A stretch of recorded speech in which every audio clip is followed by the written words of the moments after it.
In fact, the Shiv Sena leader Aaditya Thackeray demanded that Belagavi, a city in Karnataka bordering Maharashtra, should be declared as a union territory, drawing a jibe from Karnataka Chief Minister Siddaramaiah, who called Thackeray's statement childish.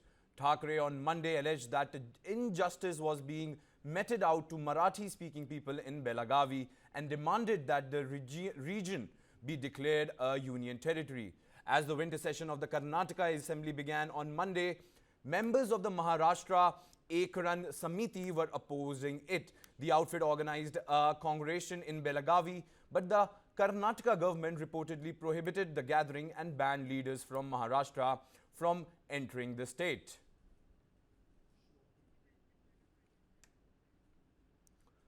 Well, this is an ongoing tussle between the Marathi-speaking and between the Kannadikas in the border state, in the border district of Belagavi. In fact, now Shiv Sena leader Aaditya Thackeray has given a pitch for Belagavi to be made a union territory. In fact, Belagavi has been in the news for the longest for the tussle over over how this is a place belonging to Kannadikas or the Marathis. In fact, a lot of time we have seen war of words erupting in the state, and now the statement coming in from Aaditya Thackeray demanding Belagavi city to be made into union territory. What we are also understanding is that at this point, Siddaramaiah has called this statement of Aaditya Thackeray childish. As the winter session of Karnataka Assembly began on Monday, many members of the Maharashtra Ekikaran Samiti were opposing this very idea. So, both the parties, be it in Karnataka, which is the Congress party, and the Aaditya Thackeray from Shiv Sena UBT Maharashtra, seems to be at loggerheads when it comes to the Belagavi issue. Remember, this issue is playing out for a very long time in this very area, and now this pitch has come in from Aaditya Thackeray.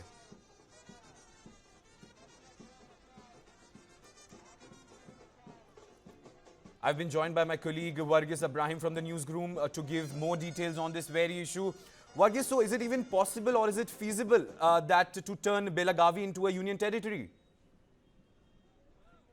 Situation at the moment when we talk about Belagavi, because the last time that we in fact see a kind of a dispute being settled was way back in the 1950s and 60s, and as you can see, Siddaramaiah said that the Mahajan report is the final report on which they would look at the status of Belagavi. Now that was the linguistic organization of states where they decided to in fact ensure that these are the districts, that is to talk about Karwar, Bidar, Belagavi and two more other districts that would be falling into Karnataka, while the rest would be with Maharashtra. But recently in 2004, they had approached the Supreme Court over this matter, saying that these districts and towns and 856 villages that are there in it should again be relooked and the areas be merged with the state of Maharashtra. But however, this is not going to be a issue right now when it comes to the equation of the linguistic numbers, because in certain areas you do have the population of Kannadigas in fact being higher. For example, within the Belagavi city, you have the Marathi population dominating, but the entire district you have the Kannada population that is quite higher.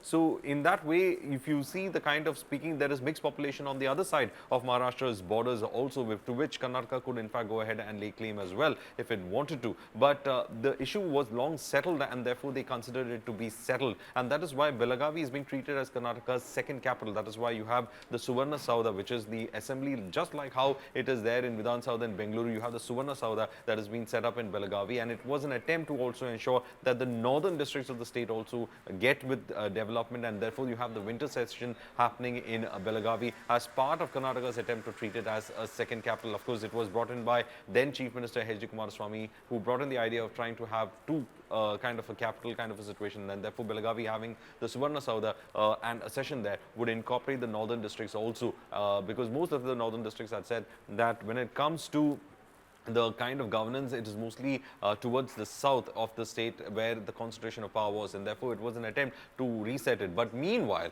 there has been a complete kind of a protest on the Marathi-speaking population for decades, though, asking for the merger of Belagavi with Maharashtra. But since the Mahajan report is something that has not been questioned till now, and therefore to redraw those boundaries would in fact result in Karnataka also making similar claims. Now, another issue that could in fact lead to this particular aspect of if it is in fact redrawn, if the borders are redrawn, is that there are claims of several other states as well. There are claims from Karnataka on Kasaragod. There are claims from Kerala on the districts in Tamil Nadu, especially those like Tiruvandangur, the erstwhile Travancore state, and some of like those Nagarkoil and those areas that had gone to Tamil Nadu, claim on Kanyakumari. So it would in fact open a Pandora's box with regard to the districts that would be asked or claimed and reclaimed. So there will have to be a redrawing of the entire map that we see at the moment. So to avoid that, the best aspect right now is to in fact look for the Mahajan Commission report and treat it as final. But it has been a sticking issue within Maharashtra politics as well as what the status of Belagavi is. But the entire protest seems to be cornered only within the Belagavi city, and therefore you see most of the time that is the MES that has the power within the Belagavi City Corporation, where you do see that MES, mayors and chairmen in fact having power. But outside that, MES has not been having that kind of a big power when it comes to the entire district, and therefore the question about this linguist reorganization again, and with Aaditya Thackeray's statement coming in, it seems to be just ahead of the Belagavi session. Varghese, what do you think of this issue? Because courts have tried to wade in this issue. You talked about the Mahajan report. Do you think now the political will is the way ahead in resolving this very issue? Well, the question is that if the Mahajan report has been accepted, then the Mahajan report remains the final, because as I said, it will be trying to open a Pandora's box with regards to claims and territorial claims and population claims. Right now, as I said, there are districts within Maharashtra that have a sizable number of Kannada populations as well. So it will be a claim and counterclaim, and redrawing the map is not going to be quite easy as of now, because it's settled for the last, since the reorganization of states have happened, it's been settled for almost 50 to 60 years. So in that way, trying to repurpose the borders would only lead to claims and counterclaims from other states as well that could in fact open a Pandora's box, and therefore the question of Belagavi should be deemed as settled.